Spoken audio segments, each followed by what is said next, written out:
नमस्कार, आदाब। आवाज़ द वॉइस में आप सभी का खैर मकदम है, स्वागत है। जी हाँ, आज हम बात करेंगे यात्रा की। यात्रा, हिंदुओं में यात्रा 4 धाम की होती है, मुस्लिम्स में हज यात्रा होती है। जी हाँ, आज हमारे ख़ास मेहमान हैं मतीन सिद्दीकी या अमरोही कह सकते हैं, बहुत बड़े शायर हैं, हमारे बीच में हैं। हम उनसे जानेंगे कि उनके मज़हब में जो ये हज यात्रा होती है, ये क्या होती है, इसके नियम क्या है। जी, सबसे पहले तो आपका बहुत बहुत स्वागत है आवाज़ द वॉइस में। हज के मुतालिक आपने सवाल फरमाया है, तो मैं ये अर्ज़ कर दूं कि इस्लाम में ये 4 अरकान हैं, 4 और फ़राइज़ हैं। ये जिसमें सबसे पहले नमाज है, रोज़ा है और ज़कात है, हज है।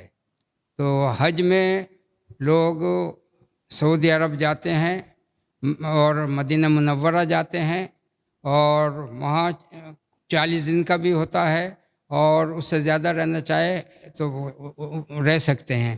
तो ये एक फ़र्ज़ है और साहिब नसाब होना ज़रूरी है। इसमें साहिब नसाब किसे कहते हैं? जिसके पास पैसा हो, अपने घर का खर्चा, पीछे बच्चों को तकलीफ़ ना हो, किसी किस्म की कोई वो नहीं हो, इतना पैसा हो उसके पास, तो उसके लिए ये फ़र्ज़ है। और अगर नहीं है, वो इस्तिताअत उसमें नहीं है, तो उसके लिए ये फ़र्ज़ नहीं है।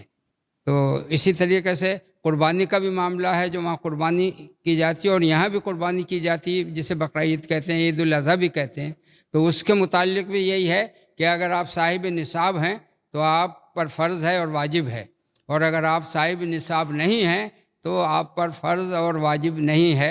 आपको ये छूट दी जाती है या रोका जा सकता है इससे। इस पे आपका कोई अज़ाब या किसी तरह की इसमें आपको गिरफ्त नहीं है इसमें। तो अच्छा, नमाज जो है ये फ़र्ज़ है, ये हर हाल में फ़र्ज़ है। रोज़ा भी हर हाल में फ़र्ज़ है। अगर कोई बीमार है या मुसाफिर है, उसके लिए इसमें भी छूट है। और नमाज में भी ये है कि अगर आप मुसाफिर हैं तो उसे मुख्तसर कर सकते हैं, यानी उसको शॉर्ट कर सकते हैं। उसमें भी अगर 4 फ़र्ज़ हैं तो 2 में भी आपका वो अदा हो जाएगा पूरा अरकान।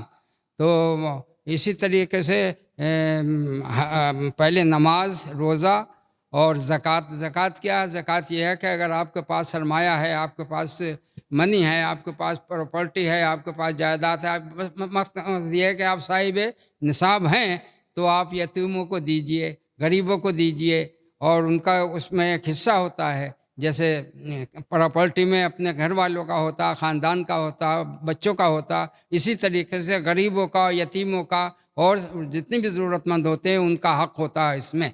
ये कोई तो अब हम ये जानेंगे कि ये जो आपने बताया कि वहाँ का जाने का नियम ये है कि अगर आपके पास पैसा है, अगर आप उस यात्रा को बिल्कुल कर सकते हैं, तो तब आप यात्रा कर सकते हैं। तो मतलब तब तक हज नहीं कर सकते हैं। क्या हज से पहले भी, जैसे कि हम हिंदुओं में होता है कि 4 धाम होते हैं, मतलब चारों धाम करने तभी एक कंप्लीट यात्रा मानी जाएगी, जो मक्का मदीना है जहाँ पर लोग हाजी जाते हैं। और ये हमें बताइए कि उससे पहले भी कोई छोटी यात्रा होती है, छोटा हज होता है या कुछ ऐसा होता है? और दूसरा हमें ये बताइए कि इसकी एज क्या है, वहाँ पर क्या-क्या नियम अपनाने होते हैं?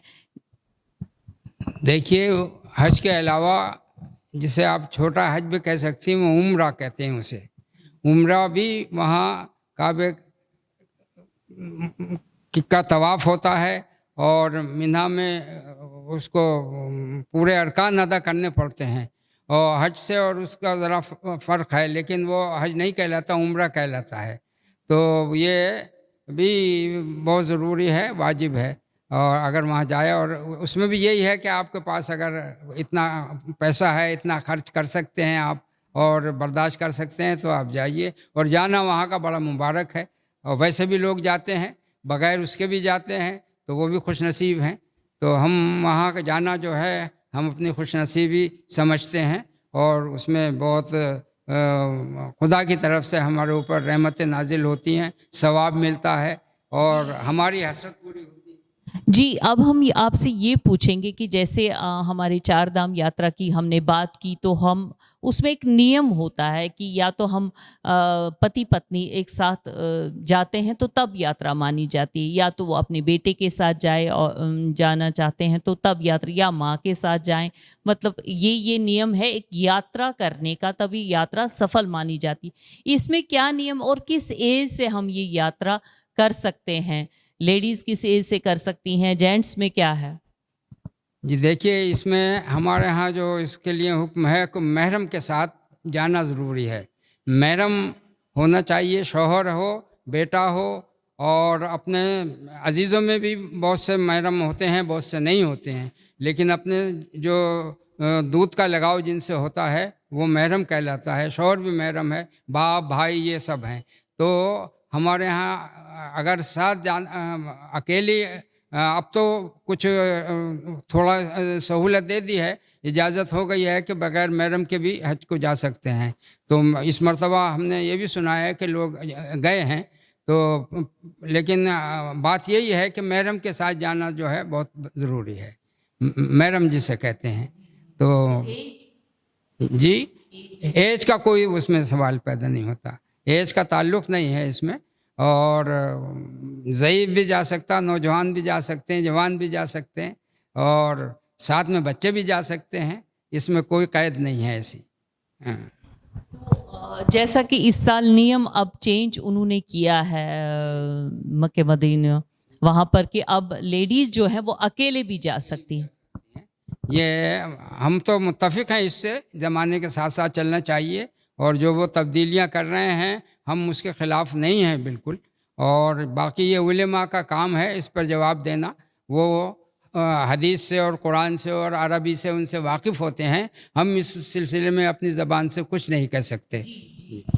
तो जब हम बात करते हैं कि हमने देखा है बचपन में कि एक ही जना जो है कि वो हज किया करता था उस गांव में, जब वो लौटते थे और सबको वो एक प्रसाद के रूप में जो वहाँ मिलता है वो बांटते थे, वो बांटना बहुत ज़रूरी होता था। उसके बाद उनका लाइफस्टाइल चेंज होता था। वहाँ के नियम क्या है, वो नियम जो उसको उस हज करने के बाद अपनाए जाते हैं आजकल की इस मॉडर्न दुनिया में? देखिए, उस ज़माने में बड़ी अहमियत थी हज की, कि हर आदमी नहीं जा सकता था। लेकिन जो बुज़ुर्ग हज के लिए जाते थे तो उनके शहर वाले उन्हें छोड़ने स्टेशन तक जाते थे। और पहले कोई हवाई जहाज़ का सफ़र तो था नहीं, ये सिर्फ़ पानी के जहाज़ से शिप से जाते थे और शिप से ही आते थे। तो बड़ी अहमियत होती थी उनकी, और पूरा शहर जो था वो समझता था कि हमें इनसे मिलना और इनसे हाथ मिलाना, इनको देखना जो है हमें इसका बहुत सवाब मिलेगा। तो उसकी बड़ी कदर होती थी। और ज़्यादातर लोग ज़्यादा ही उम्र के जाते थे उस वक्त, और ये समझ के जाते थे कि अब हमें आखिरी हमारा वक्त है, शायद हम वापस आए ना आए। तो इस तरह की मुलाकात होती थी कि जैसे ये आखिरी मुलाकात हो रही है। लेकिन जब वो वापस आते थे तो बहुत ज़्यादा खुशी होती थी, और वो उन्हें बहुत बुज़ुर्ग माना जाता था, हाजी कहा जाता था। और जो कोई कई हज कर लेता उसे अलहाज कहते थे, यानी उसके जमा के सीगे में। तो वो बहुत अहमियत रखता था, और ये बहुत मुबारक सफ़र है। इसमें बच्चे बूढ़े सब जा सकते हैं। और वहाँ से आने के बाद में ये होता है कि जैसे पिछले जितने भी गुनाह हमने किए हैं या हमसे कुछ गलतियाँ सरज़द हो गई हैं तो वो माफ़ की जा सकती हैं, अल्लाह माफ़ कर देता है। और फिर वो उस तरीके से तकवा जिसे कहते हैं उसके हिसाब से ज़िंदगी अपनी गुजारता है। हज करने के बाद में वो बिल्कुल नेक हो जाता है, और नेक मानी बिल्कुल बुज़ुर्ग, और कोई जिससे गलती ना हो, अच्छा हो गलत तो सही और अच्छा हो जाता है, वो नेक हो जाता है। तो अब उसके का ये आने के बाद ही उसे उसका इख्तियार है, वो क्या सूरत इख्तियार करे। बाकी नेम तो यही है कि भाई उसको बिल्कुल ऐसा ताज़ा जैसे अभी पैदा हुआ है ये, और एक फरिश्ता नुमा हो गया है। तो ये उसकी अहमियत है। हाँ जी। बहुत खूबसूरती से आपने कहा कि देखिए हिंदू हो या मुसलमान हो, नियम तो एक जैसा ही है कि जब चार धाम की यात्रा होती है तो हिंदू लोग भी समझते हैं कि गंगा नहाएं, जो भी पाप हैं वो धुल जाएं और हम एक नेक इंसान फिर से बने, उस परवरदिगार की इबादत करें। सेम आप में भी, मुस्लिम्स में भी वही नियम होता है कि जब हाजी आता है और फिर वो नया इंसान, जो नया जन्म उसका होता है, दोबारा से वो एक नई ज़िंदगी शुरू करता है कि पूरी पाक वाली ज़िंदगी, एक फ़रिश्ते वाली ज़िंदगी जो आपने कहा। तो अब आप चूँकि शायर हैं, एक छोटी सी शायरी इस मुबारक मौके पर, हज यात्रा चल रही है और आजकल बकरी ईद भी आने वाली है, तो इस पर एक छोटे से कुछ चंद शेर। दरबार मुस्तफ़ा के जो दरबान हो गए, वो लोग कुल जहान के सुल्तान हो गए, वो लोग कुल जहान के सुल्तान हो गए। ये मुजिज़ा है आपका मुंह बोलता हुआ, बच्चे हमारे हाफिज़ कुरान हो गए और हाजी हो गए। बहुत बहुत शुक्रिया, बहुत बहुत शुक्रिया। आपका भी बहुत बहुत शुक्रिया।